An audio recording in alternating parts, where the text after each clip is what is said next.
Μάρτιν. Good to be here finally. Τέα. Ωραίο, ωραία. Μαθαίνει ελληνικά βλέπεις έτσι. Ωραίος. This is my good friend and Hello, partner. brother. Pleasure to meet you.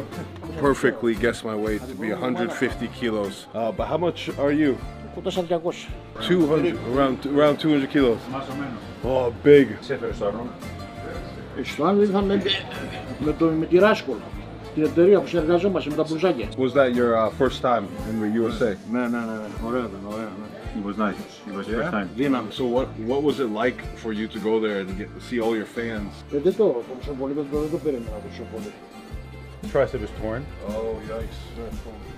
So, because he was explaining the pain he has, and I said it's not your shoulder, it's your pec minor. Bicep Και εδώ tear, πάνω, both sides. Yikes. 25% ρίξε εγώ στην τρακέφαλο. 25% on his Και αυτό squat. είναι χειρουργημένο, το είχα κόψει. And a surgery in his quad as well. Τετρακεφαλό παλέ. Ναι, Πώς το κόψες? τένοντα, σε πατσαρία. Σε αγώνα. Τι φασέλε. Α, Σε αγώνα. Not too far off from me. I have torn pec, torn lats, torn bicep. Κομπελό. Also, like torn quad up here. it comes with the territory, right? Δεν στραβάμε ρε φίλε. What do you do for work? Τώρα είμαι φύλακας σε εργοστάσιο. Security. Θα το πούμε έτσι. Τι λέγεται και security, φύλακας. Είναι security όχι την καθαρή έννοια, αλλά στην ουσία security, προσέχει εργοστάσιο. How many days a week and how many hours do you typically train? Προπόνηση τώρα ανάλογα με την δουλειά. Με την προηγούμενη ομάδα έκανα δύο προπονήσεις από την προηγούμενη ομάδα. Κάποτε ανάλογα, μπορεί να κάνω και κάθε μέρα, μπορεί να κάνω και 3 φορές, ανάλογα τη δύναμη που είχαμε. Τώρα με τη δουλειά λίγο προσαρμόζομαι. Μεγαλώσαμε κιόλας, 50 χρόνων πήγαμε, τώρα έχουμε χαλαρώσει. Δηλαδή πριν, αν με γνώρισε πριν 5-6 χρόνια που ήμασταν εκεί, ήμουνα συνέχεια. Τώρα λίγο με τη δουλειά κιόλας, λίγο 50 χρόνων πήγαμε. Πρόσεχε. He just got 50. His birthday was. Προηγούμενη ομάδα ήταν, Yeah. Wow. And he says, well, he's young about you. And I said, yeah, he's young. Baby. He's a baby, yeah. Big baby. What in the beginning inspired you to train? Μέσα μου ήταν, δεν ήταν κάτι να δω κάποιον να με εμπνεύσει, το είχα μέσα μου αυτό. Ήθελα να γίνω κι εγώ πιο δυνατός άνθρωπος στον κόσμο, όπως ο Μίτσελ. Ένα είδος, όχι αυτό που κάνουν τα παιδιά, ένα είδος ας πούμε δύναμης. Δεν ζητούσα αυτό το φούσκωμα που κάνουν και φουσκώνουν και εγώ δεν ήθελα να βγαίνω. Εγώ ήθελα το γυμνασίου να φύγω κουρασμένος, να είμαι κουρασμένος, να πάω σπίτι, να ξεκουράζομαι, να καταλάβω, δηλαδή να ησυχάζω. Δεν ήθελα να κάνω, να φουσκώνω και να φεύγω φουσκωμένος, γιατί μετά όταν θα βγεις φουσκωμένος θα ξεπρεστείς πάλι, θα φουσκώσεις. On your channel, you have a very different approach to training. Did you ever get trained by somebody, learn these movements from somebody, or did you invent movements for yourself? Πάντα, ναι. Είχα τον προπονητή μου στην Άρση Βαρών τότε, αλλά μετά δεν με γέμιζε η Άρση Βαρών. Είχα βαρθεί να κάνω τα ίδια και τα ίδια και σιγά σιγά έβγαλα το δικό μου στυλ. Ναι. Ήθελα τη διαφορετική δύναμη δηλαδή. Επειδή σε πολλές ασκήσεις δεν μπορούσα να κάνω, λόγω τραυματισμού δεν μπορούσα να κάνω κάποιες ασκήσεις, γιατί προσπαθούσα να προσαρμοστώ για να μπορώ να συνεχίζω να γυμνάζομαι καλά. Όταν είχα κάνει τα 140 δικέφαλο, δεν ξέρω αν δείτε το βίντεο, εκεί ήμουνα με κομμένα χέρια και τα δύο. Και η δύο δικέφαλα ήταν κομμένη. Και εκεί ποιο ήταν το κίνητρο, εκεί ήταν ο Ρώσος Πλέκοφ, Μπράντεφερ που βάζει. Εκείνος είχε βάλει τα 140 τότε 5 φορές. Και λέω θα τον περάσω όλο τώρα. Και τα έκανα 6, ενώ θα μπορούσα να κάνω και 8, δεν ξέρω 10, αλλά 8 σίγουρα θα βγαίνανε. Αυτός θα τον γίνω για να κάνω τα 146. Αλλιώς πήγαινε και 8. Άμα τα έκανε εκείνος 7 θα τα κάνα 8. One of the most famous moves is this one. I want to understand, like, how did that develop? What was the concept? Υπήρχε, σαν κράτημα υπήρχε. Υπάρχει, το κράτημα υπάρχει. Μετά λέω, γιατί να μην κάνω και αυτό. Τόσο απλό ήταν. Και μετά λέω, γιατί να μην τα σηκώσω και τα κιλά εδώ μπροστά.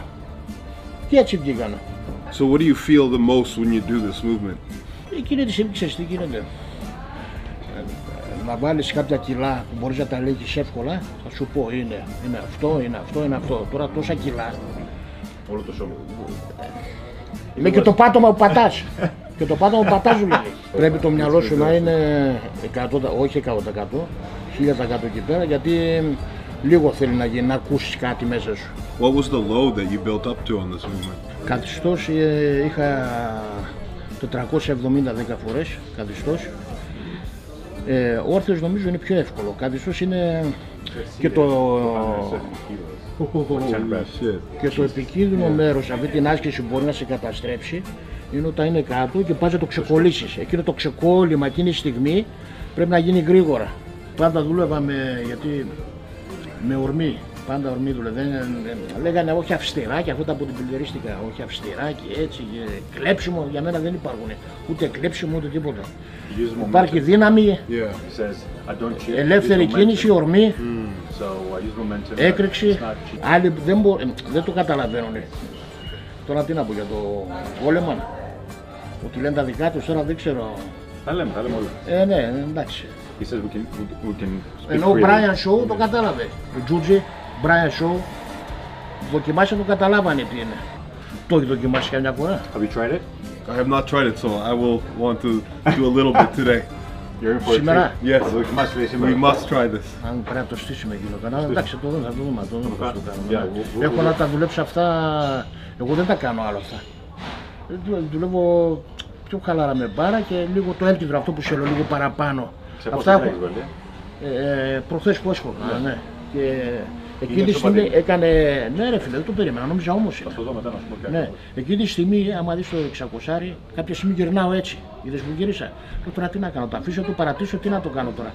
Μετά λέω και άμα δεις ότι στράβωνε, από δεν παίρνει πιο πολύ δύναμη. Και στράβωνε, γι' αυτό το ισχυώνα μετά, κατάλαβες. Δηλαδή, ό,τι κάνω φοβάμαι ρε φίλε, φοβάμαι να κάνω προπόνηση. Τα ζέρια και αυτά δεν τα δουλεύω τώρα, εγώ τα κάνω 6-7 χρόνια. In the photos, you look very stoic, but in real life, you're smiling a lot. Why is there this difference between the social media presence and the interpersonal presence? Έτσι είμαι ρε φίλε, εντάξει, έτσι χαλαρός είμαι πάντα. Απλά άμα δεν με ξέρω άλλος, δεν μπορώ να βγω στην κάμερα για να κάνω έτσι. Εντάξει, τώρα είναι και στην προπόνηση επάνω, είμαστε λίγο στην τρέλα. Δεν είναι για απογέλια εκεί πέρα, εκεί είμαστε παρανοϊκοί, αλλάζουμε. Where does this nickname Grizzly come from? Το Grizzly ένας φίλος, μικρός ήμουνα, ένας φίλος με έλεγε, Ελληνοαμερικάνος κι αυτός. Είσαι Grizzly bro με έλεγε, είσαι Grizzly. When he was young. Και μετά, ναι, και από μικρός πιο μικρός, από παππούς. Αρκούδα έλεγε, αρκούδα, γιατί πάντα ήμουνα Full. Where's that from? Όταν ζυγιζόμουν στη ζυγαριά έγραφε φούλα, από εκεί βγήκε. Τερμάτισε στα 200. Εκεί τερμάτισε στα 200, θα το δει σήμερα το δει. We don't know his shoe weight. It is unknown. What a nice coffee, brother. Let's go. Let's go train.